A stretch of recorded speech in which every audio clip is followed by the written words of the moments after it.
If you think you need years of experience, a massive following, or a fancy website to make real money as a virtual assistant, that simply isn't true. Every single day, thousands of business owners are actively looking for support inside of their own businesses. Yes, that means they're looking to hire you. But most aspiring virtual assistants are stuck doing one of two things: posting randomly on social media, hoping someone hires them, or undercharging and burning out trying to build experience. So in this video, I wanted to break down how to make real money as a virtual assistant and how you can start building the right type of business from day one. Let's jump into it. If you don't know me, my name is Abbey Ashley, and I've helped over 7,000 of our students launch and grow their own virtual assistant businesses from scratch. It is my absolute joy to get to sit down with a business owner like I sat down with Lisa today. Lisa started her business about 6 months ago, and she sat down in a room with me over coffee today and said, "Abbey, I had no idea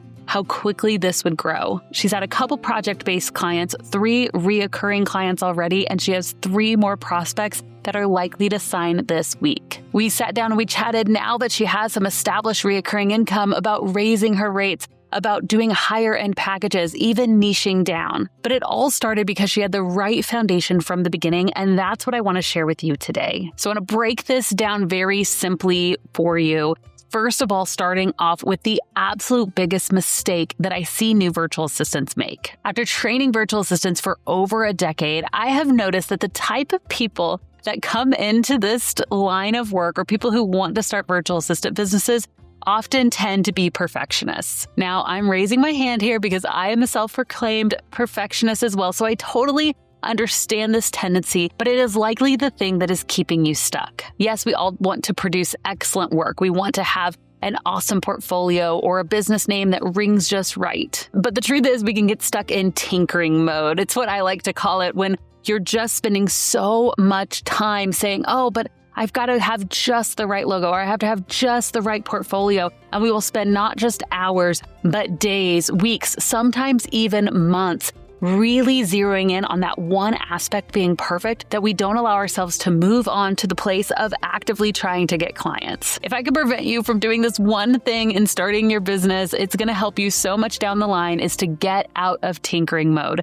That means, yes, we want to embrace action over perfection. It's the number one way that my students are able to see fast results, is by valuing this first. Now I want to break down the rest of this video into 3 phases: launch, grow, and scale. Now, when students come to me for the very first time wanting to launch a virtual assistant business, I absolutely love this, and it becomes my goal to help them do this very, very quickly. That's why we launched our Savvy System Accelerator. This program literally helps students actually create and set up their business in 30 days, and then the goal is to get them clients in the first 90 days total. So again, we spend 30 days actually setting up their business and then 60 days actively marketing. But we have to be where we are, right? And so step 1 is this launch phase. Now, inside of this launch phase, there are 6 specific steps that you're going to want to do. And again, I highly, highly encourage that you try to get these done in 30 days or less. That momentum piece is what really is going to keep you going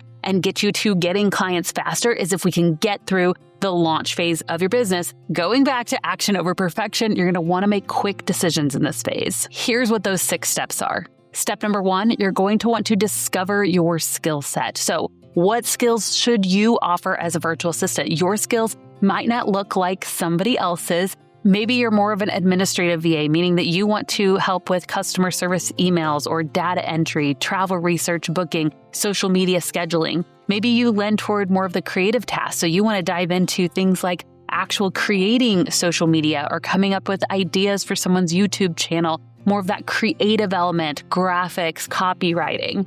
Maybe you're more of a technical VA and you want to be setting up sales funnels or learning the ins and outs of how to build a website.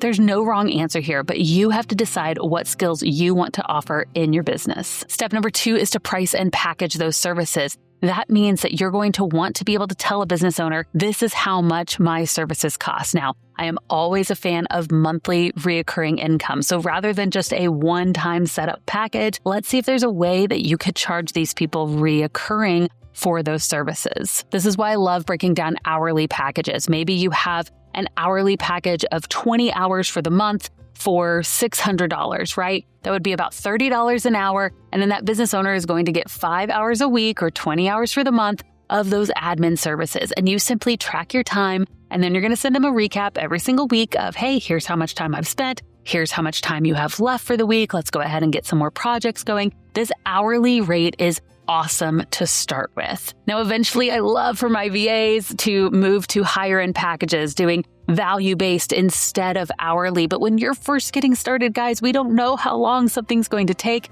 And hourly packages are easier to sell than these value-based packages when you're a brand new VA. Again, eventually we want to go here, but let's go ahead and let ourselves be a beginner and go ahead and start with these hourly packages. Step number 3, you're going to want to develop your brand. Yes, this includes actually choosing your business name, making sure that that business name isn't already trademarked, claiming your domain names, doing a logo. And I do recommend that you have a very simple brand board that you create, something a little bit like this. Step number 4 is to decide on your processes and assets. Now, this is the point where I would have you create a portfolio for your business. And our students, yes, we just give them the template of how to do that. So that's really easy to break down for them.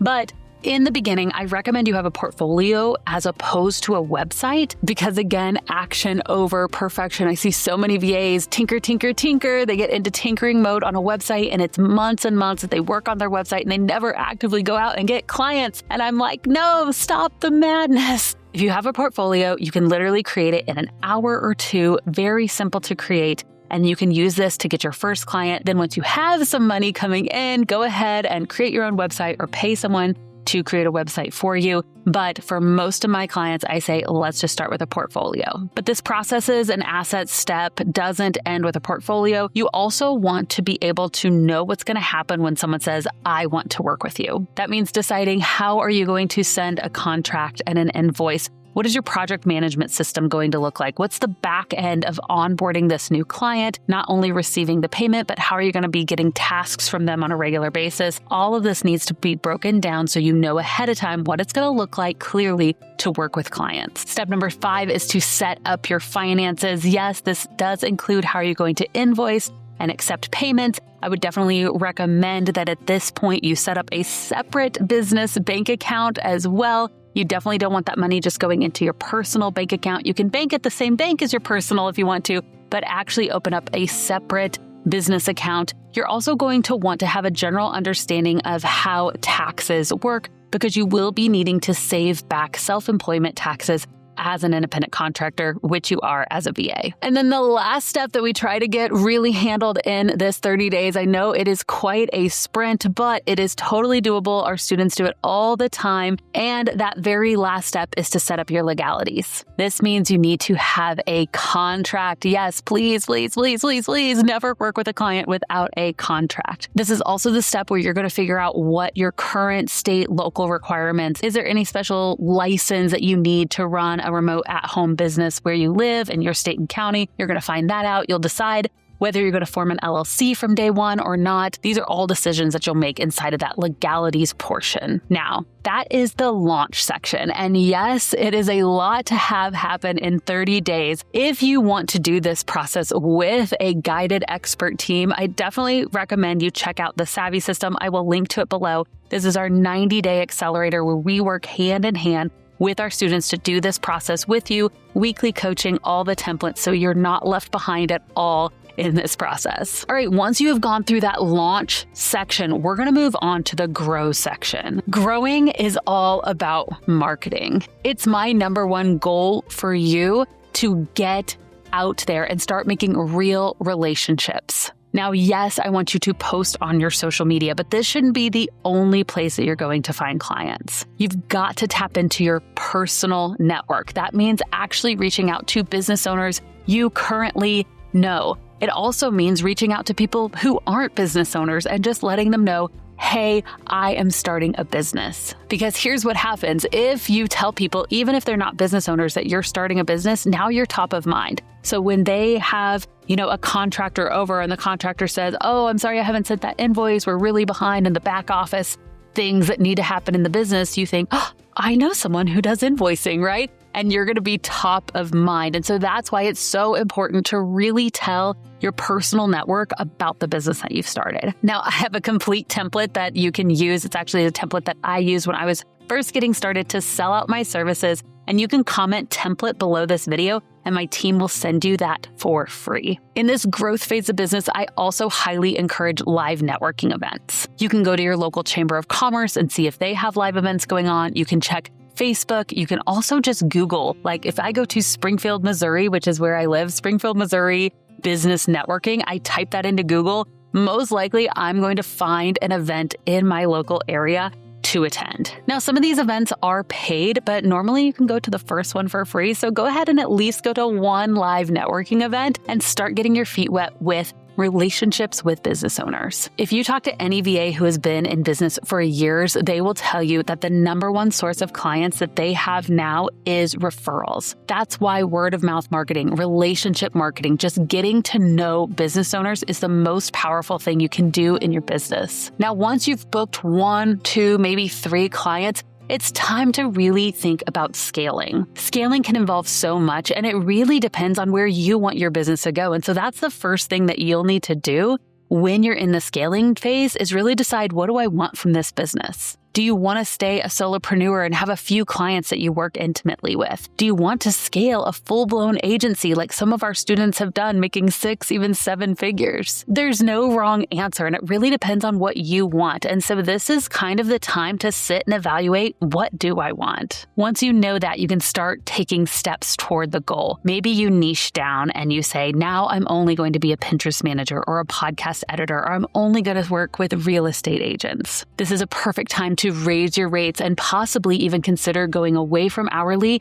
and into package-based pricing. This is also the time to maybe consider bringing on your first subcontractor. So let's say you're charging $45 an hour for your services at this point. You can bring on somebody at $15, $18, possibly even as much as $20 an hour to be helping you with the work. So you're bringing in clients, they're doing the work, and you're passing it on to your clients. And that subcontractor relationship begins. These are all possibilities for you in that scaling stage. And again, it really comes down to, where do you want to go? Now, this is what we help our students with inside of Savvy Vault. This is our growth community. This is the place to get weekly coaching specifically for those in the growth mode of their business. You already have a client or two and you're thinking, where do I go from here? You can check out the Savvy Vault down below if that's the stage of business that you're at. Now, I've covered a lot in today's video, so I would love to hear from you. What phase of business are you at? Are you in launch? Are you in grow? Or are you in scale? No matter where you're at, my number one encouragement for you is to be bold. Entrepreneurship is scary, and literally, it's just one scary action after another. But the thing is, when you decide to do it scared, even though it is terrifying, you say, I'm just going to do it anyways, amazing things start to happen. So what's your next bold, scary step that you're going to take? Maybe it's time to finally tell someone about your business. Maybe it's time to just decide on that logo and choose action over perfection. Maybe it's time to hire your first subcontractor. Wherever you're at in business, I highly encourage you to take that next bold step. Now, I wanted to share with you a complete breakdown in this video. You may very likely be at the very beginning of starting your business. I know so many people who watch my YouTube videos are at that very beginning stage, still deciding if this is even right for them. And so again, where we start, step number 1 of the launch phase is deciding your services. So if that is the step that you're on, I want to encourage you to check out this video right here, where I am breaking down the ultimate list of services for your VA business. I'd love to see you over there. That's all for today's video. I'll catch you in the next one.